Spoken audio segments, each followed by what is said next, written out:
¿Cómo estás? ¿Todo bien? Todo muy bien. Y por supuesto nos acompaña Lady Lemon, Lilia Lemon, Hola, ¿cómo están todos? que bueno, se hace oír en las redes sociales, ¿no? Digamos. Un poquito. Un poquito.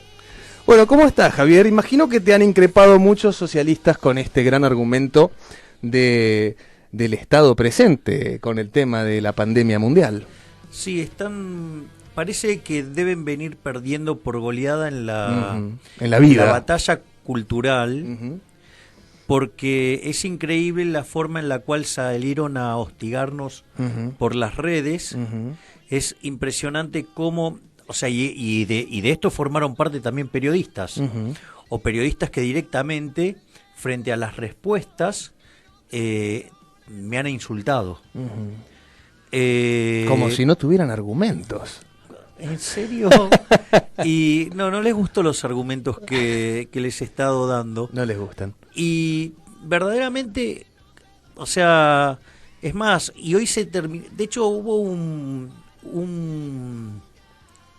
tuit también muy lamentable de una ex periodista de C5N, que ahora es funcionaria del Banco Provincia, doctora en desarrollo económico. Claro. Como o sea, el terraplanismo de la economía. Sí, vendría a ser algo o más elemental, te diría todavía. Eso es demasiado sofisticado porque hay contraargumentaciones interesantes que surgen de por lo menos plantearse la pregunta. No, desarrollo económico es la rama más berreta de la economía, o sea, es el descarte, ¿no? Digamos que en economía. Pero al margen de eso, hoy se les terminó cayendo hasta la tercera de las mentiras, ¿no? Porque hablaba de liberales que pedían por Estado y todo ese tipo de cosas. Y la realidad es, y el tercero de los argumentos, que era muy gracioso, es: y Aerolíneas Argentina te trae. Y hoy nos enteramos que en realidad tuvieron que liberar una restricción que había puesto el propio gobierno para que solamente te pudiera traer Aerolíneas Argentinas.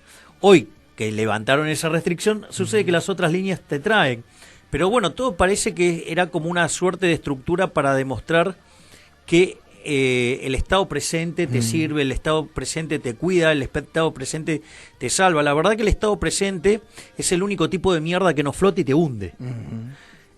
No, además es lindo recordar que el Estado ha estado tan presente que ha intentado detener al coronavirus con una declaración jurada y con hitos naranjas en Ezeiza, lo cual hace que hoy, por supuesto, tengamos infectados, tengamos muertos. Un Estado presente, digamos, que hoy hemos visto a través del ministro de Salud diciendo que él pensaba que iba a llegar más tarde el coronavirus. Sí, digamos, al margen de esas cuestiones que digo, yo creo que hay ciertas cosas que uno, digamos, puede discutir o no, o sea, como no es mi campo, yo ahí no entro en esa discusión, pero sí, digamos, estoy dispuesto a pelear cada una de las discusiones que plantean y las falacias que plantean, ¿no? Porque cuando te dicen, por ejemplo, primer punto, ¿dónde nació esto? Esto nació en China, en un país comunista. Es decir, básicamente que tiene condiciones bromatológicas del siglo II. Es decir, por lo tanto, muchachos, digo, primero veamos dónde nació. Y que ha estado sometido dicho país a un nivel de hambruna espantoso que los ha llevado a comer ratas con alas. Exacto. Y no solo eso, sino que además, cuando se conocía la enfermedad, ocultaron la información y dejaron que los chinos vayan a pasear por el mundo, por decirlo de alguna manera. Con lo cual, digamos, el primer punto es ahí, digamos, es el primer foco. El segundo foco es, el Estado te cuida. La pregunta es, a ver, ¿te cuida el Estado? Ok, supongamos que lo hiciera. Ahora la pregunta es, ¿con qué recursos lo hace? Entonces, la realidad es que como el Estado no tiene recursos propios, o sea, no produce nada, la única forma que... Esto lo explicaba muy bien Franz Oppenheimer, que decía que hay dos medios de conseguir los recursos. Están los medios económicos, que es el mercado, es decir, que vos sirviendo al prójimo conviene mejor calidad, un mejor precio, te hagas de tus ingresos para después poder consumir.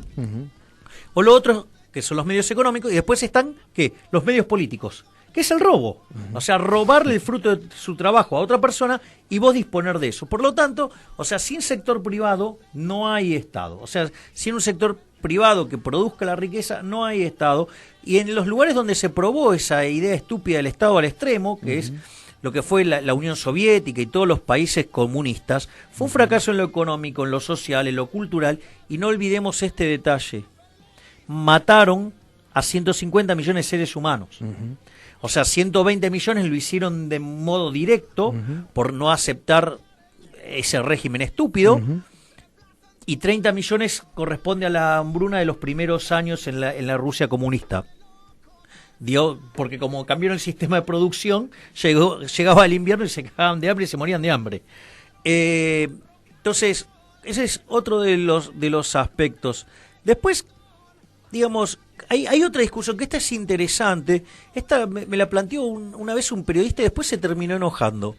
Porque dice, qué raro. Claro, no, porque el tema es el siguiente. No, bueno, pero si usted está en contra del Estado, obvio. Entonces, digamos, usted no puede usar los bienes que provee el Estado. Le digo, mire, yo no uso los bienes que provee el Estado porque todo lo que es del Estado me parece una mierda.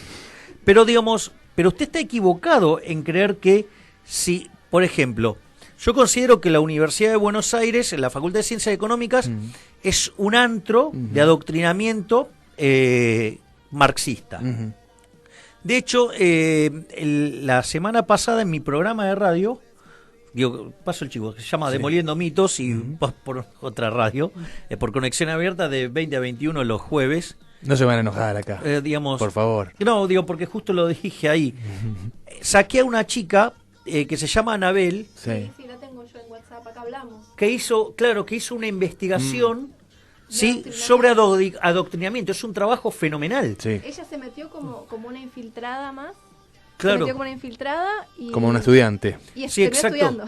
Claro. No, una cosa fenomenal. El trabajo que hizo fue fenomenal. Aprovechemos para felicitar a nuestros legisladores que se dieron un bono de 100 lucas para cuidarnos. Para cuidar, cuidarnos del coronavirus. Ahora, a los médicos no, a los médicos no. No, pero qué loco, los médicos tienen que ser solidarios. No, pero qué loco, ¿no? Porque, digamos, con las dietas que ellos tienen, digamos, podrían haberla sacado la de ellos. Sí. De vuelta, caridad con la ajena. Ajá. Es decir, ellos son muy generosos con nuestro dinero. Bueno, lo que pasa es que Alberto mismo y algunos de sus funcionarios han dicho que ellos no se bajan la dieta porque ellos viven de sus ingresos. A diferencia de nosotros, y a nosotros se ve que nos crece guita del culo, claro, ¿no? Exacto, sí. Parece que piensan eso. Sí, debe salir de un árbol. Sí. A ver, entonces, la realidad es que, fíjate esto también es una falacia, porque si yo, digamos, a mí me pago obligadamente la prestación, no sé, del servicio de educación. O sea, porque si yo, o por ejemplo, o el servicio de salud. O sea, yo cuando voy y pago la prepaga, digamos, el gobierno no me lo deduce de impuestos las ganancias. O de lo que fuera. Es decir, me hace pagar compulsivamente y me hace financiar compulsivamente el sistema de salud. La pregunta es que después no lo puedo usar si quisiera. Y otra pregunta también sería, ¿por qué tienen tanto éxito las prepagas si supuestamente el sistema de salud es tan maravilloso y nos está cuidando tan bien, ¿no? Exacto.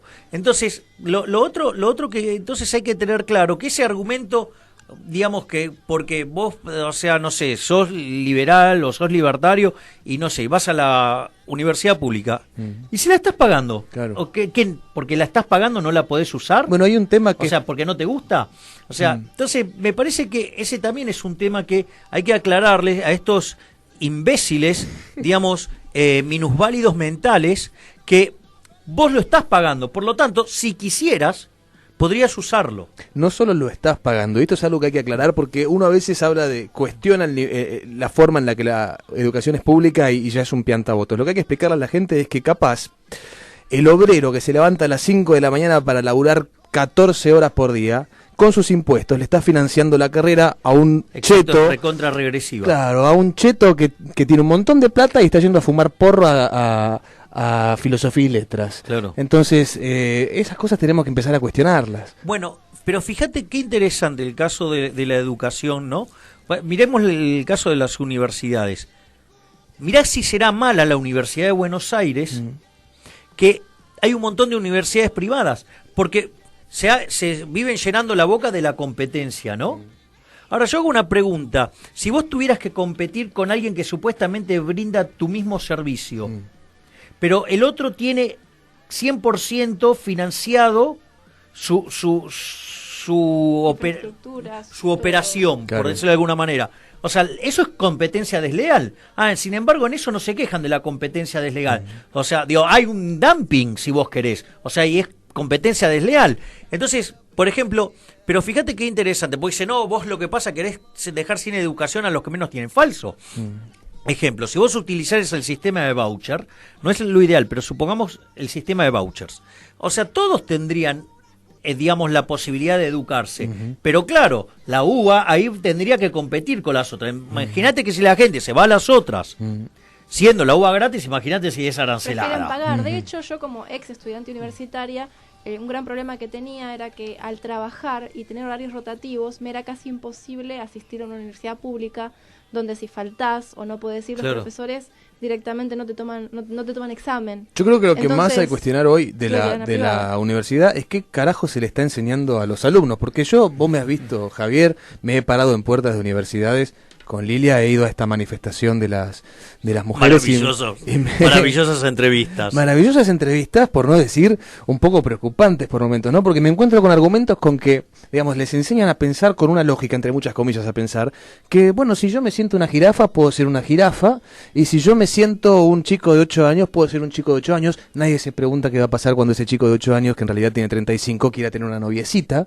Sí, esa entrevista la vi en la Facultad de Derecho, sí. Es maravillosa, ¿no? Porque vos le decís, ¿yo me puedo percibir de 8 años? Sí. Entonces, puedo tener una noviecita de 7. De 7, de 6, de 8. Y lo mismo a esta chica que agarré en la marcha. Y yo muy cordialmente, se enojan conmigo, pero yo muy cordialmente le pregunté, bueno, si yo puedo ser una mujer siendo un hombre, ¿por qué no puedo ser una jirafa siendo un humano? Claro. Digo, si al fin y al cabo todo esto se nos impone. Claro, un transespecie que de hecho los hay, existen. Claro, sí, obvio. Y son todos conocimientos que se nos imponen a través de la ciencia, que como a ellos les gusta decir, ha sido siempre dominada por el hombre blanco.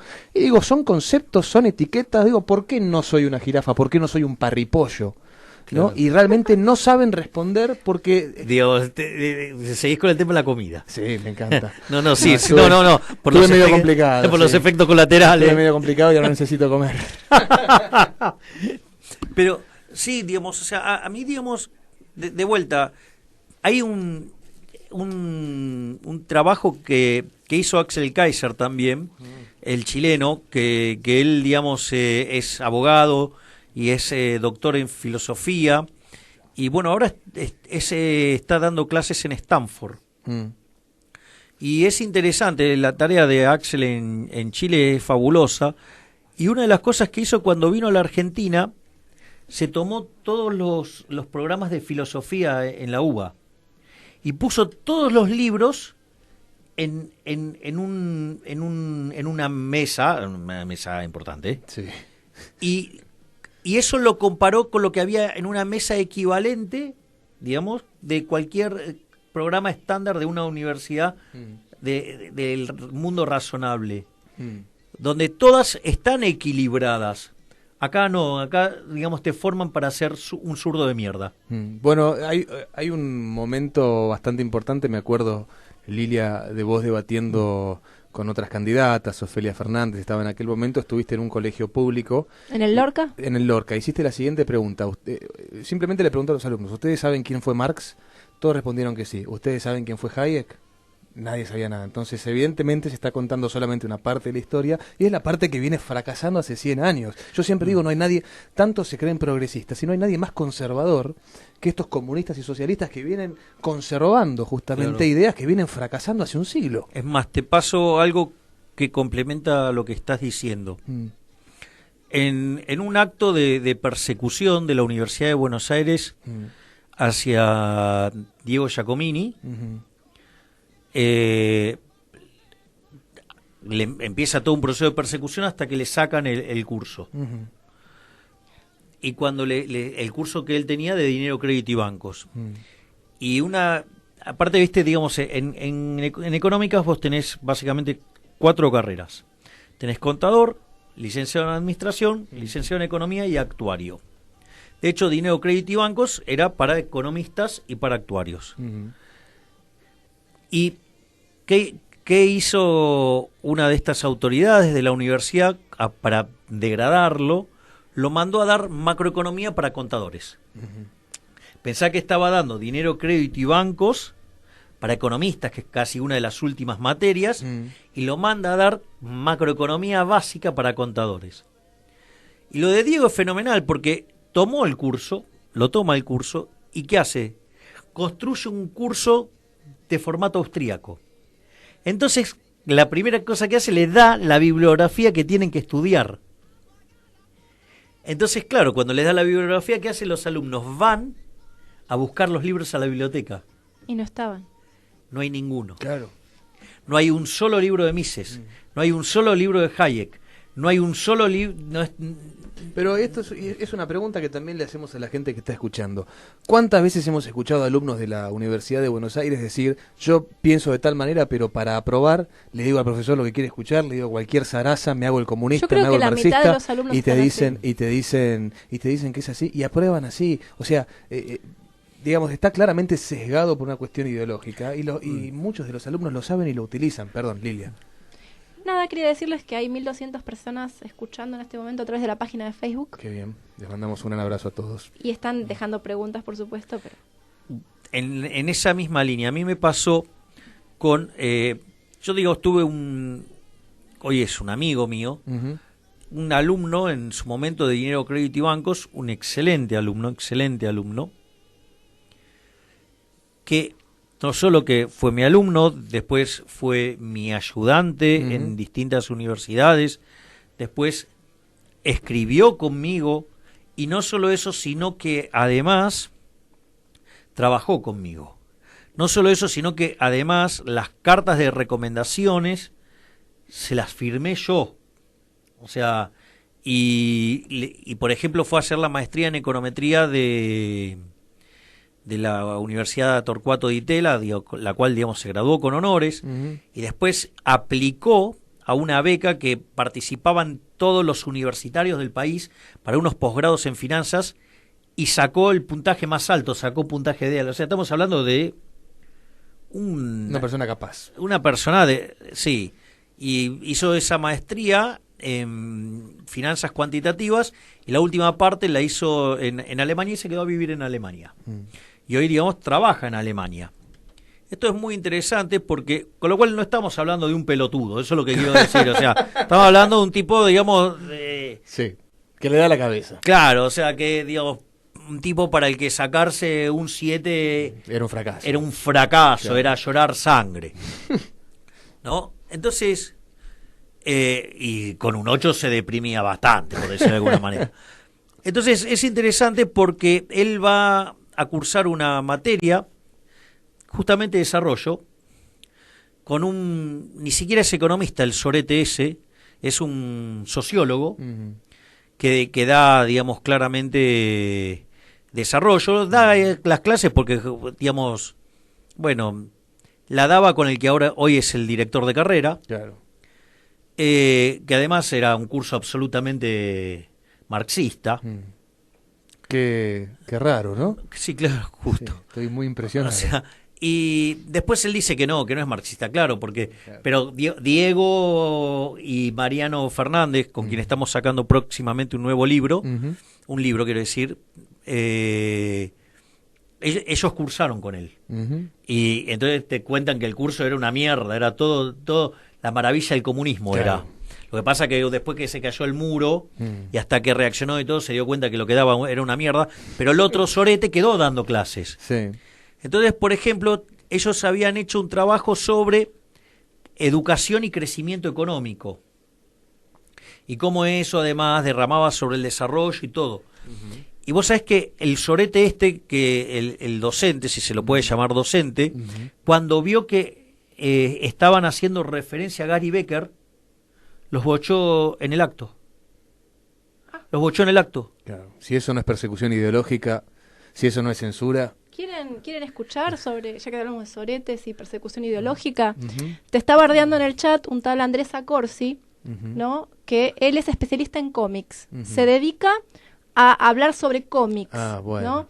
Y él tiene su chanchullo en la Comic Con, que es claramente un kiosco kirchnerista desde antes. La Comic Con, esa que invitó al colectivo Ni Una Menos cuando se sabe que uno de sus organizadores... Ay, me está criticando. Sí, el detractor mío también. Sí, y además un misógino consumado, porque dentro del ambiente ha tratado de putitas a las cosplayers, quedó escrachado en notas que la Comic Con, me acuerdo que tenía un presentador que fue buscado por violación, ¿te acordás? Que no se presentó. Pero el tema es es que Andrés Acorsi sigue ahí. Andrés Acorsi es parte de la Comic Con, por ejemplo, y está diciendo que Javier tiene cara de piedra para seguir hablando. Ahora, mi pregunta es, ¿cómo es que cara de piedra? No lo sé, no lo dice, es una dominem de parte de un gordito pelado feo, un total perdedor que habla de cómics y de pronto... No le demos entidad. ¿Qué habla de cómics? Bueno, escúchame, amigo. Andá y comprate en el kiosco la de Superman. Y andá a la concha de tu madre, no hinche la boca. Ahora, lo que sí yo quería decir, hablando de cosas más importantes, porque este tipo es intrascendente... ¿Puedo mostrar alguna de las inconsistencias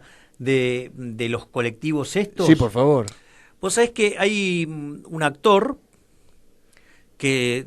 parece que todos los males del mundo, digamos, se los endilga al neoliberalismo, que ya sabemos que es una pelotudez. Neoliberalismo. Sí, para él todo, o sea, es increíble porque va a cualquier situación. Me estás dejando algo para después que te voy a rematar. Dale. Entonces, y siempre todo, o sea, habla tres palabras de algo y después empieza a tirar mierda todo el tiempo con liberalismo y él es pañuelito verde y es re feminista, ¿no? Sí. Y es muy interesante. 70 denuncias por violencia doméstica mínimo, ¿eh? El hombre con pañuelo verde fija que la faja a la mujer. Pero dos cosas. Me enteré hoy en un almuerzo que, digamos, él se hizo famoso como actor haciendo novelas durante el gobierno militar. Sí, no, claro. Esa es una. Y después se separó de la mujer porque la cagaba a trompadas. No, ¿viste? Que dicho sea de paso, era, digamos, una muy famosa actriz.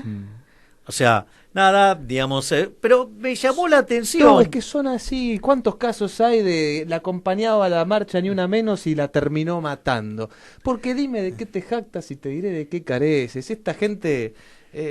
pero me encantó esto del neoliberalismo, esto de todos los males, porque... Y vamos a mezclar esto que viene al pelo, ¿no? Esto del neoliberalismo con la educación y la UBA que hablábamos recién. Acá me llega que la decana de la UBA, Carolina Mera, dice que el coronavirus es una construcción social del neoliberalismo. Yo digo, además la responsabilidad de esta gente que tanto nos cuida a través del Estado de en plena pandemia salir a decir que es una construcción... Bueno, ya que es una construcción social y ataca principalmente a hombres mayores de 35 años, yo me autopercibo como una chica de 8 años, así que el coronavirus no me puede afectar. Claro, ¿qué les parece, no? Es buenísimo. Manga de pelotudos, inútiles, imbéciles. Y Javier se preocupaba porque me decía, che, pero ¿puedo decir zurdos de mierda? Yo creo que tendrías que decirlo, Javier. Zurdos de mierda. No, zurdo empobrecedor, me gusta más. Zurdo empobrecedor, digamos, en el medio del debate. ¿Saben que, digamos, después de esa paliza a ese zurdo empobrecedor, me lo crucé en un programa y no me saludó? O sea, se ofendió. Estaba ofendido, sí. Pobre. Y bueno, ¿sabes que, le mandamos un saludo desde acá. Claro, pero vos sabés que desde ese momento hasta hoy no he podido dormir. Me imagino que te afecta. Sí, estoy muy afectado. Y sí. Sí, aparte tiene un idiota que bueno, pero ahora ligó un carguito, creo que de diputado o algo. Mira vos, o sea, ¿a la boloñesa o...? Sí, no, no sé, digamos, pero... O Escarparo, capaz, ¿no? Que ¿cómo es? Que... Nada, que agarraba y me puteaba desde Twitter. O sea, creo que me tiraba un pedo color rosa y me puteaba también, o sea. Pero bueno, qué lindo. Gente muy interesante. Sí, los argumentos son cada vez mejores. Los argumentos son cada vez mejores porque, digamos, ¿cómo sostener una ideología que ha masacrado a 150 millones de personas? Y esto es alguien que nadie dice, ¿no? Porque uno dice a veces, che, no, pero Hitler causó un holocausto porque fue atrás de los judíos. Pero perdón, ¿los comunistas no mataron judíos? No, claro. ¿No mataron disidentes? ¿No mataron cristianos? ¿No mataron...? Pequeño detalle, mi familia escapó de Ucrania para no morir. Yo como mitad ucraniana, no tengo... El comunismo es mi enemigo natural. Sí, claro. Por un lado el islam y por el otro lado el comunismo... ruso. Bueno, pero lo que sí está haciendo el Estado es cuidarnos mucho y por eso, con esta pandemia mundial que nos afecta a todos, compró pastillas abortivas. compró mucho misoprostol, supongo que para que abortemos al Yo coronavirus. te explico por qué, porque ya nació el primer bebé infectado de coronavirus, entonces antes de que se infecte de coronavirus los van a abortar. Como cuando hablan de abortar a los que no tienen recursos, A los básicamente pobres. maten a los pobres antes de que nazcan. Bueno, te puedo contar una Sí, de por esas. favor. Que No, es pero muy quiero buena. contar eso, no, se ve que estamos tratando de abortar al coronavirus y eso me parece muy bien. Esta es muy interesante. Hay un libro que se llama Freakonomics. Ajá. Entonces, el autor, y eso él lo cuenta en uno de los artículos, es un progre. El tipo es un progre y entonces él escribe un artículo académico donde, o sea, ¿cuál es la hipótesis? Cary Becker ganó el Nobel de Economía, que el zurdo de mierda que da desarrollo cuestiona, Sí, que lo nombrás y te bocha. claro. Cuento que yo tenía ahora no, digamos, pero en un momento, antes de ser abuelo, tenía un cuadro de Cary Becker de 1,5 metros por 1 metro en el medio del living de mi casa, haciendo la deducción de la ecuación de Slutsky intertemporal, o sea, ¿por qué, digamos, cae el consumo cuando sube la tasa de interés? Para decirlo más fácil. Y Cary Becker es una de las personas que le dieron el Nobel de Economía por la mayor cantidad de campos que creó para la economía. Entonces, por ejemplo, su primer que fue su tesis doctoral y el primer campo económico del análisis que creó fue uno que se llama análisis económico de la discriminación, algo que las feminazis y las femibolches odian, porque justamente lo que demuestra es que bajo condiciones de libre mercado no hay discriminación. Claro. O sea, digo, claro, los cabeza de pulpo, que esa definición me gusta. Porque claro, porque vos sabías que el pulpo tiene todo en la cabeza. Sí. Y el sistema digestivo también, Exacto. o sea, la tienen llena de mierda. Exactamente. O sea, los cabezas de pulpo. Sí. Entonces, claro, mira la brecha. Sí. No se da cuenta que de repente la gente elige profesiones distintas. No, pero perdón, además la brecha, si fuera real, en realidad terminaría beneficiando a la mujer. Porque ¿qué pasa? Si yo tengo que contratar y tengo a 2 personas que hacen exactamente el mismo trabajo, Exacto. voy a contratar a la que cobra menos. Entonces Exacto. sería un privilegio para la claro. mujer dentro del mercado. Es más, dentro del sistema. digo, pero al mismo tiempo se quejan de que los empresarios solo quieren ganar plata, ¿no? Esa contradicción Claro. que tienen. Digamos, Entonces contratan a los que cobran más caro. Claro, exacto. Es Fantástico, una cosa sí. bastante rara. Otro campo que creo es el que se llama Derecho y Economía, a partir de un artículo que se llama Crimen y Castigo. Bueno, después, digamos, Capital Humano, que es la más conocida, y después también creó otro que se llama Análisis Económico de la Familia. Obviamente el tipo creó 4 campos, o sea, le dieron el Nobel. Después creó otro más, que tiene que ver con adicciones racionales, y una que tiene que ver con social economics, que tiene que ver cómo carajo se siente la gente. Ejemplo, no sé, el tipo arranca el libro genial, dice, mire, si ante las mismas políticas, si la hace un republicano me siento mejor. O sea, digo, así arranca de una, ¿no? Pero, y está muy interesante. Con lo cual el tipo, digo, un fuera de serie, ¿no? Y ese trabajo, digamos, que se llama Crimen y Castigo y que después da lugar a todo el análisis económico del derecho, es lo que pone Giuliani en práctica en New York. Cuando es alcalde. Claro, que New York era la ciudad más insegura, sí. del mundo. Eso, digo, gente que vive en New York y que ha vivido y que se ha ido de New York justamente por eso, te cuenta, digamos, cómo cambió la ciudad a partir de la experiencia de Giuliani, que lo llama el principio de la ventana rota. O sea, si vos te mandás una cagada y rompes un vidrio, te caga a palo. Claro. Entonces digo, si me caga a palo por romper un Claro. vidrio, imagínate lo que me va a hacer si hago un delito más grande. En su momento se popularizó el nombre de la tolerancia cero también. Claro, ¿no? exacto. Entonces, ¿qué hace este buen hombre, supongamos? Entonces agarra y dice que en realidad la delincuencia en Nueva York no bajó por Giuliani. Que en realidad, esta es buenísima, que en realidad la delincuencia en Nueva York bajó porque 18 años atrás se aprobó una ley de aborto que permitía a las mujeres de menos recursos abortar. Entonces, un argumento eugenésico y nazi como nadie. No, claro, tal cual. Los pobres solamente sirven para ser delincuentes, entonces hay que matarlos antes de que nazcan. Exacto, Fascinante. es eso. Después se quejan cuando uno le dice nazi, ¿no? Claro. Es bueno, fascinante. nacionalsocialismo, ¿no? Claro. O sea, no, dice, no, era liberal. ¿Cómo va a ser liberal? ¿De dónde? ¿Qué liberal se va a autodenominar socialista? Si a mí me da, digamos, o sea, yo sentiría vergüenza, digo, de que me llamen socialista, me daría asco. O sea, digo, no sé, es más, digamos, o sea, me genera hasta cierta cosita, digamos, mezclarme con los liberales clásicos, imagínate, digamos, o sea, que una cosa así, ¿no?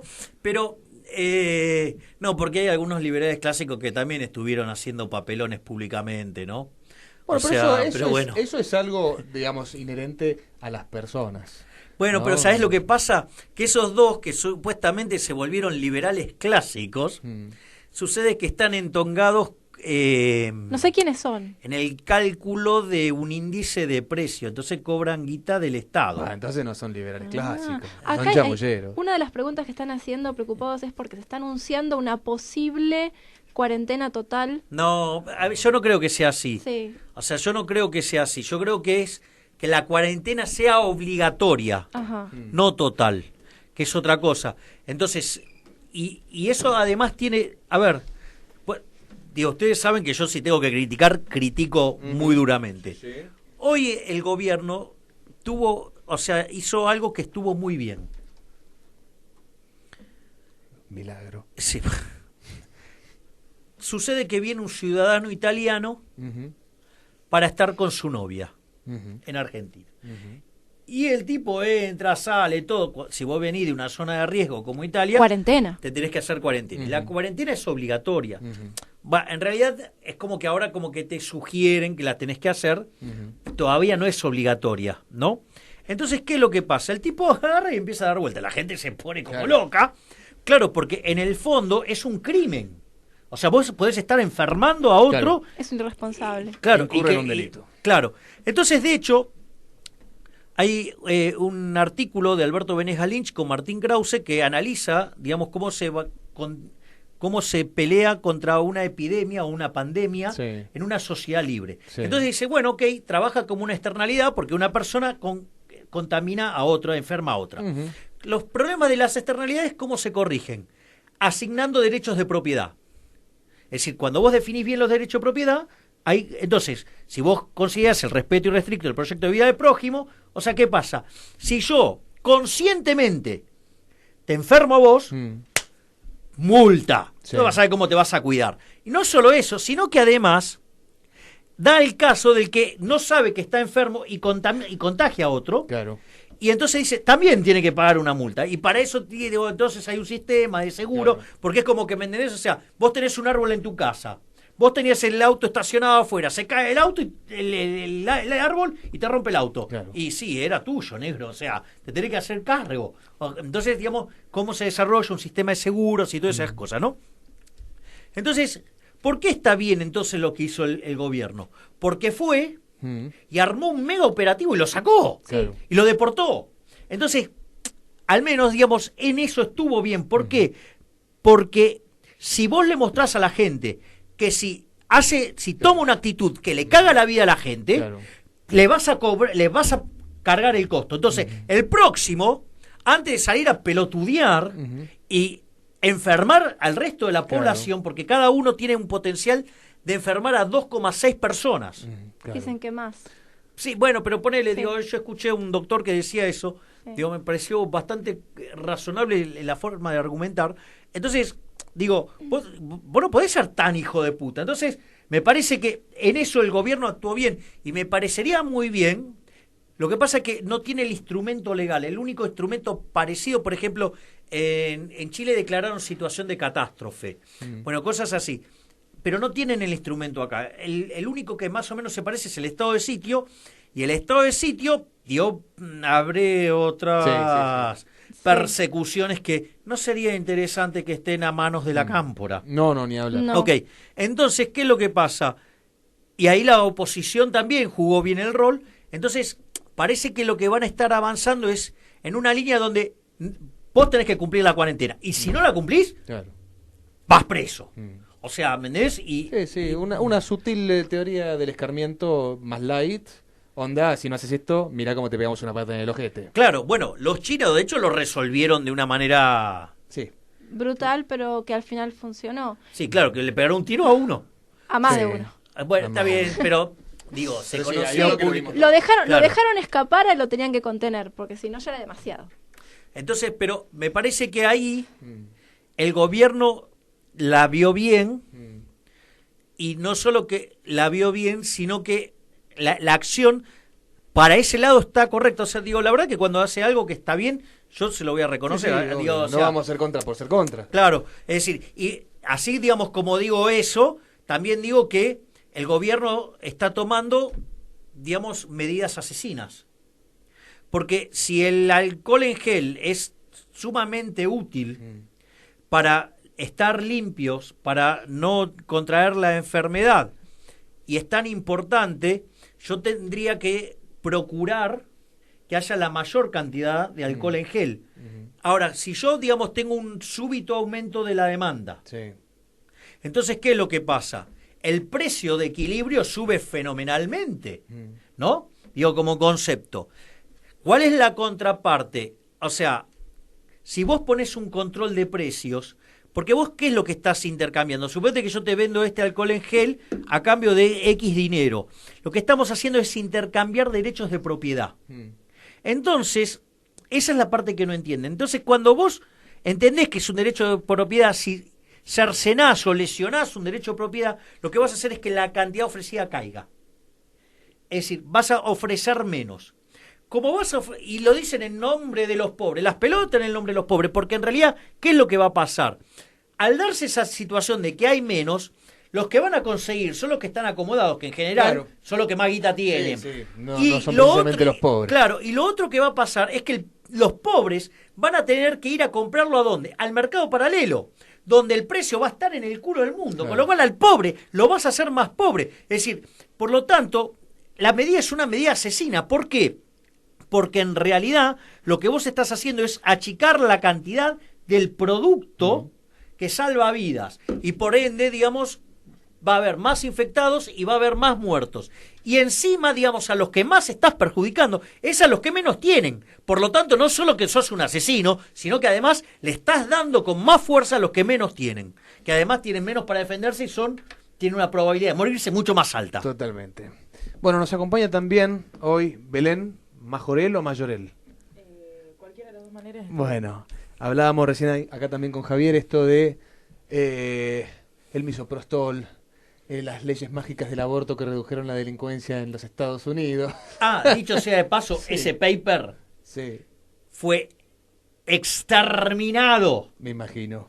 por dos econometristas serios, o sea, en dos artículos distintos. No, por supuesto. Pero es un Este hombre trató de contestar y lo hicieron mierda. Lo que a mí me da vergüenza es que en la academia ese paper fue desestimado, lo hicieron pelota y el hijo de puta lo metió como una cosa importante en su libro Freakonomics, y como Freakonomics se volvió un éxito, Claro. hay pelotudos que creen que, digamos, vos tenés que combatir la delincuencia matando a los chicos antes de A nacer. los pobres, antes de nacer. Y chicos pobres. Sí. Y vos, Belén, has tenido una experiencia que querés contar, que querés advertir, Sí. además, porque hoy está en boca de todos este debate del aborto, de los provida, de los pañuelos, y no es exactamente como nos lo cuenta la progresía, como nos lo cuentan los colectivos de pañuelo verde. Me parece que vos tenés un testimonio muy interesante para compartir. Sí, bueno, ante todo, gracias. No, por Gracias favor. por el espacio. Y bueno, básicamente voy a contarlo lo más corto posible. Hace 10 años atrás, Ujú. yo quedé embarazada, tenía 20 y pico de años, no me violaron, nada, quedé Ujú. embarazada Ujú, por error o como le quieran llamar, ujú, y decidí abortar. ujú. Conseguí el número de un médico, Ujú. que bueno, yo soy de Tandil y estaba en Olavarría este médico. Ujú, Y bueno, a los casi 3 meses conseguí turno, ujú. fui ahí. Justo cuando yo entraba, que era bien temprano en la mañana, ya salía una chica semidormida, o sea que Ujú. eso siempre fue un mercado Ujú. negro, no es ninguna novedad, no estoy diciendo nada nuevo. Y bueno, ingresé a ese lugar, clean caja, me hicieron entrar a otro lugar, sumamente, digamos, serio el lugar. Ujú. El tipo era un ginecólogo de muchísimos Ujú. años, con Ujú. una enfermera que se dedicaban desde hacía muchísimos años a esto. ¿A qué voy con esto? Que generalmente dicen que el aborto clandestino es en pésimas condiciones, que no estoy negando que exista eso, al contrario. Pero en mi caso yo pagué 4.000 pesos y a mí me lo hicieron en un lugar pipicucú, en un barrio recoqueto de Olavarría. Yo ingresé, me dijeron las típicas palabras que le dicen a todas, que va a estar todo bien, que no voy a sentir nada. Me durmieron, cuando me levanté... Está un poco de moda decir que es nada, ¿no? Como que un aborto es algo... Una enfermedad. Un trámite y nada más. Sí. Tal cual, como si fueras a apagar la luz o el gas, es Sí. lo mismo. Y bueno, cuando obviamente yo durante los 3 meses de embarazo nunca pensé que estaba embarazada, que es lo que hacen todas. Por eso es mentira cuando te dicen no tenés nada, no sentís nada, no pasa nada. Es un quiste. Exacto, o es una bolsa de células, que sí, es una bolsa de células, pero Humanas. es un ser humano.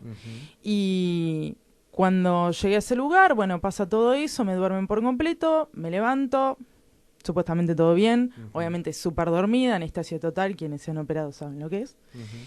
Así que ese día me sentí rara, pero me dijo que era normal por el procedimiento, y el jueves me sentí rara, y el viernes me sentí peor, de la cintura para abajo ya no sentía las piernas, la panza la tenía así de dura y súper hinchada.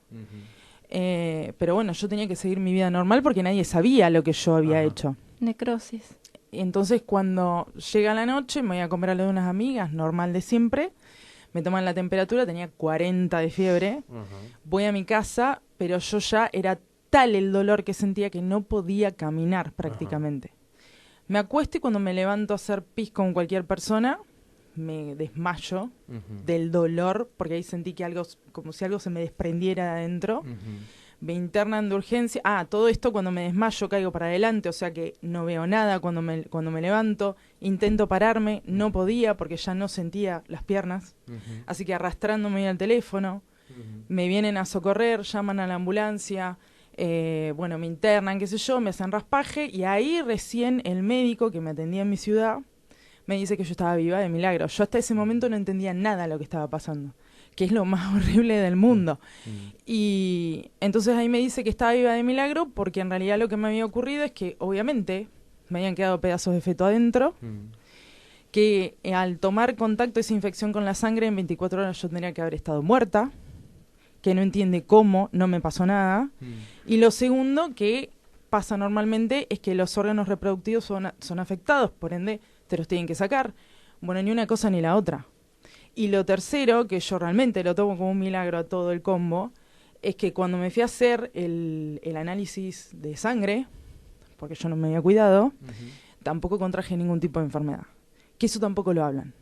Hablan sencillamente de solucionar el problema de sacarte el bebé y listo, ya está. Como si fuera Hay ahora una epidemia de enfermedades de transmisión sexual, más allá del HIV, de las que no se habla. Muchos chicos jóvenes que están con sífilis y eso, que lo nombrás y te da la sensación del siglo recontra Y además, vos pasado. fuiste a una clínica de buena categoría. Exactamente. O sea, no existe el aborto seguro. No. Eso es lo que no dice. Por eso es cosa que que no hay que marcar existe. acá es que todas estas chicas que supuestamente, estos colectivos que supuestamente luchan contra el aborto clandestino, no hacen más que propagar números de teléfono y clínicas y propaganda de clínicas de abortos clandestinos. Entonces, es mentira.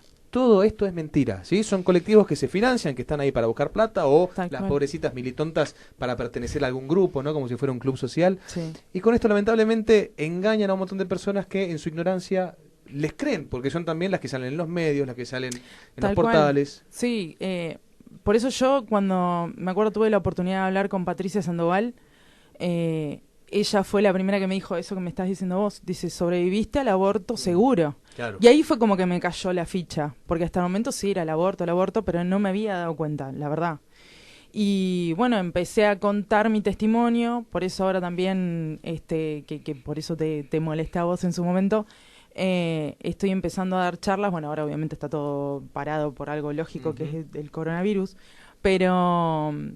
empecé a estudiar cada vez más de dónde provenía todo esto, porque la verdad me agarraba una bronca bárbara y una impotencia muy grande como mujer, ya que tanto hablan de la mujer, de ver que digan tantas estupideces y tanta mentira, de decir que no sentís nada, que no te pasa nada, porque después lo otro que tampoco te cuentan es que un día te levantás llorando y no entendés qué te pasa, que obviamente tu cuerpo va recibiendo otra información que vos interrumpiste, entre comillas, que vos paraste y empezás a sentir todas esas cosas, te empezás a sentir culpable y esa es la verdad. Y por eso es que yo lo quería contar y si puedo tener la oportunidad de contarlo donde sea, lo voy a contar porque estoy harta, cansada y me duele mucho escuchar a chicas de 12, 13 años hablando como si no tuvieras nada adentro.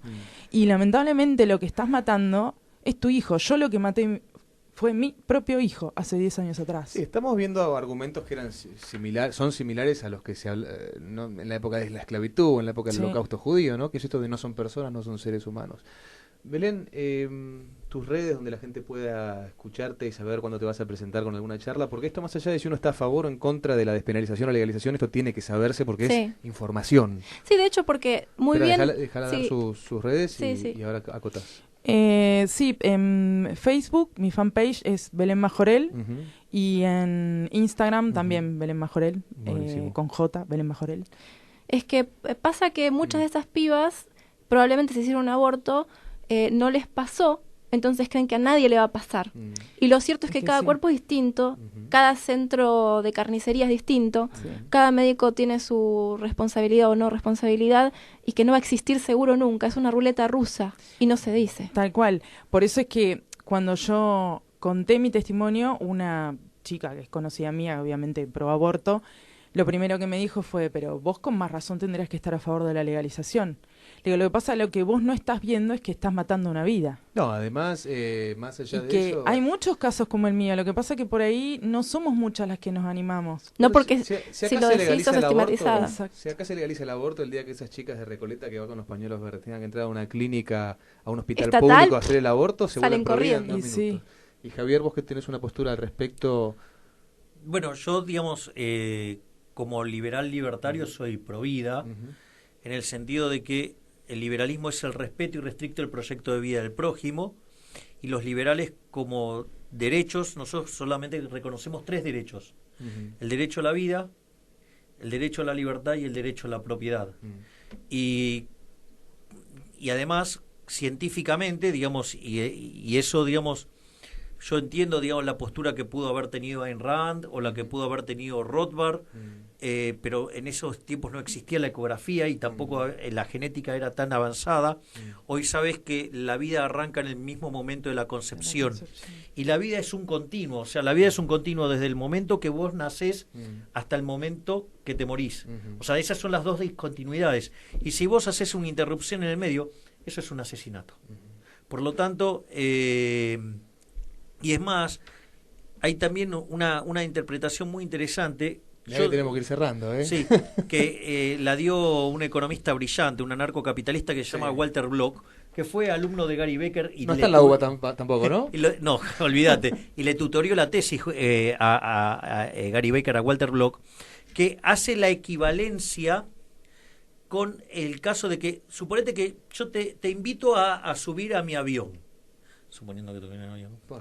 Pongamos. Entonces, yo ahora subí y vos aceptaste a subir a mi avión y todo. Ahora, cuando yo estoy arriba del avión, yo soy el dueño del avión. Yo tengo derecho sobre mi avión. Bájate.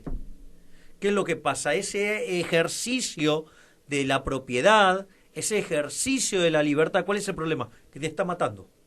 Es decir, está matando a otro. Y en realidad, es decir, el bebé, digamos, es otra persona y que es como que está en el avión y entonces y después el tema es, bueno, te subiste por error, ok, espera que baje el avión y te bajás porque digamos, hacer el ejercicio del derecho de propiedad y de tu libertad lo que hace es, va a terminar con la vida de la otra persona y en realidad, si bien los 3 derechos son importantes, sin la vida no existe ni la propiedad ni la libertad.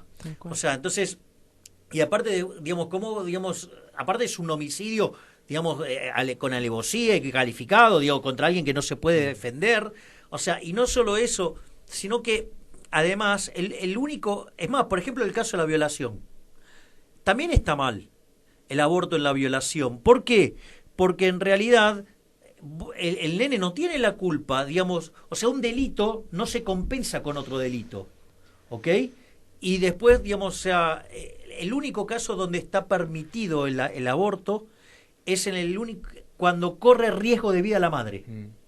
Que es, suponete lo siguiente, como que te entra un ladrón a tu casa. O sea, lo primero que vos te vas a tratar de hacer que es sacarlo sin matarlo. Pero si te pone en juego la vida, ok, digamos, ahí, digamos, como entra en conflicto los dos derechos, entonces vale el de la madre.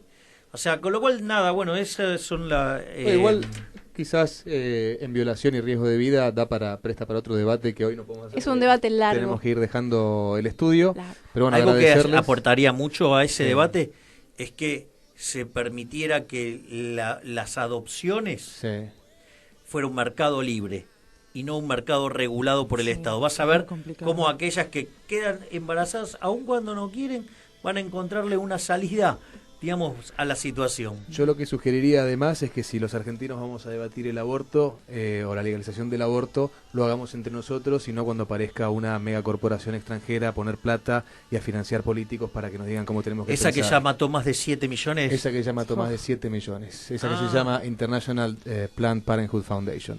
Bueno, muchas gracias, Javier.